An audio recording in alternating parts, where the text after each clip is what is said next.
Welcome in to the Atlanta Showdown kickoff special, actually. I'm Jeff Cameron of ESPN Radio, joined by Tony Tsoukalas of Bama Insider, Ryan Clark, Warchant.com.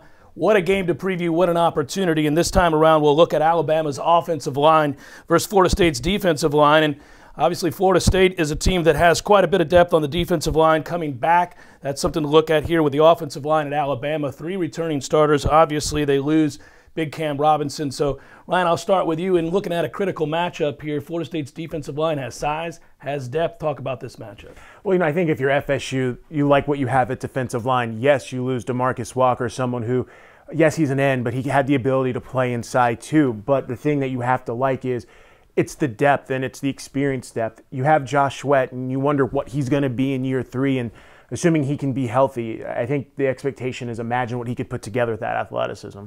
You look inside at Derek Nottie and DeMarcus Christmas. Everybody talks about Nottie and the strength. I mean, he's someone who can squat between 600 and 700 pounds, maybe more. They won't let him squat more because they don't want him to risk getting hurt.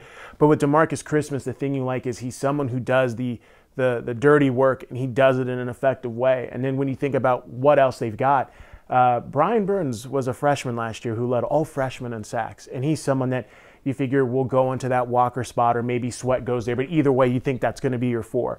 Then you've got someone like Janarius Robinson, who was hurt last year, but there's a lot of promise, a lot of potential. And then you have Josh Kando, who 5-star defensive end, who really turned some heads in spring ball. And then, of course, there's Marvin Wilson, the #2 player in the nation, the #1 defensive tackle. So if you're FSU, that's a pretty good starting point just for depth alone. Tony, let's look at the offensive line for Alabama, which every year, if you think about it from a national perspective, everybody looks at Alabama and obviously recognizes how well they recruit. Even when they have to replace big-time talent like Robinson, people know Alabama's offensive line is going to come in. They're going to be big. They're going to be strong. They're going to be mobile. They're going to be versatile. Talk about this group. The tale of 2 different sides for Alabama. The left side seems to be very set, and then the right side kind of has a little bit more question marks. You're going to see Jonah Williams move from right tackle to left tackle, and he seems to have that pretty much anchored down. That move went very smooth during the spring. Left guard should probably be Ross Pierschbacher. He played that all of last season. He's pretty much a lock there, and then center should be Bradley Bozeman. After that, it gets a little bit. There's more question marks. The right guard position's kind of up in the air, and so is the right tackle position. I think you could see Lester Cotton move to that right guard position, or he could play that right tackle position.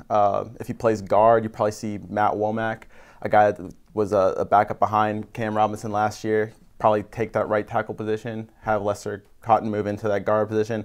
If you want to put Lester at the right tackle position, you might put a bigger guy like Deontay Brown. They did that during the spring to kind of create more of a push in the run game. So there's options, there's talent. I think Saban said that there was about like 6 offensive linemen that he thought were players you could win with, but it's kind of developing those 6 and making sure you put out the right ones during the fall.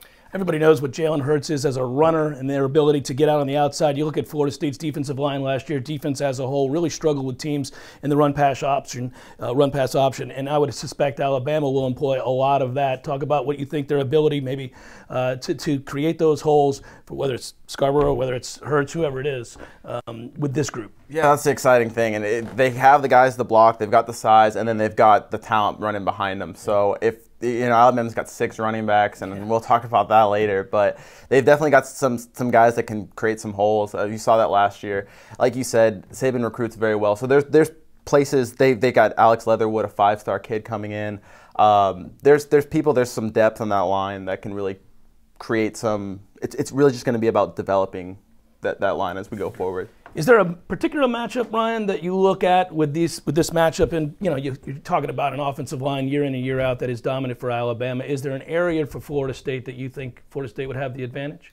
I think FSU has the advantage in the interior, just because there's so much strength and experience. And you have 2 players in Nottie and Christmas who know their roles. With Nottie, I mean, he's a sort of a do-everything guy, and that, yes, I think his strength is the run, but he's someone who can kind of clog lanes in the passing game and help free other guys up. Whereas if with Christmas, he is that player that I think if you take him out of that group, they don't function as well as they do, because he does those things where, I mean, yes, well, Nottie may command attention, Christmas commands attention, and I mean, he's a good guy that, let's say if you're trying to do a stun or anything like that, he's a good person to have in front and kind of help clear the way. So I would think it'd be the interior for certain.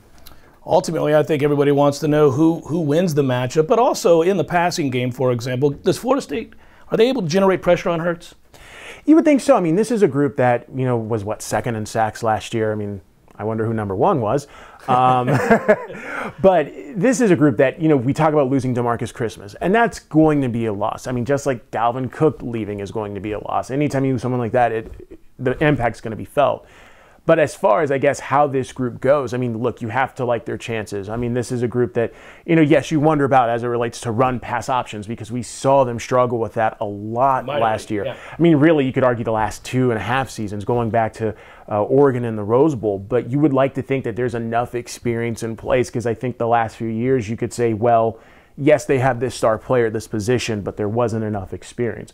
Whereas if now, I mean, the least experienced of your starting four is going to be Brian Burns, and he had one of the best freshman seasons anyone's had here by a defensive player not named Derwin James in a long time. So you'd have to like their chances to be able to get some pressure and create problems for Alabama. Ultimately, who wins this matchup, guys? Is this something that's kind of tough to tell this far out, but obviously two very talented groups? It's really going to come down to how Alabama develops those offensive linemen and how much the middle. That's a great point.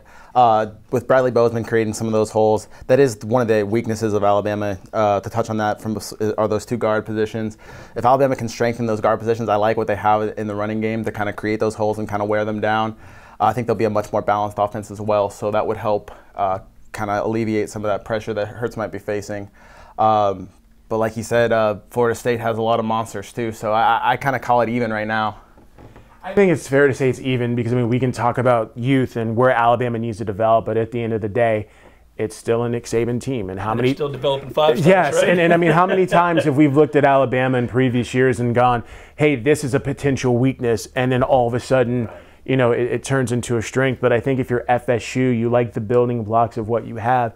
It's just more about fine-tuning and developing what you have so that way when you face these RPO teams, whether it's in game one of the season or, somewhere later down the line, you're not caught in a wilderness like you were against Lamar Jackson. And I mean, I know people have made that argument, well, Louisville had all this time to prepare, but even still, we saw a little bit of it against UNC. We saw some of it when they played Clemson as well. So I think that's just it, is if they can get that handle and then continue to create pressure, you'd have to like their chances.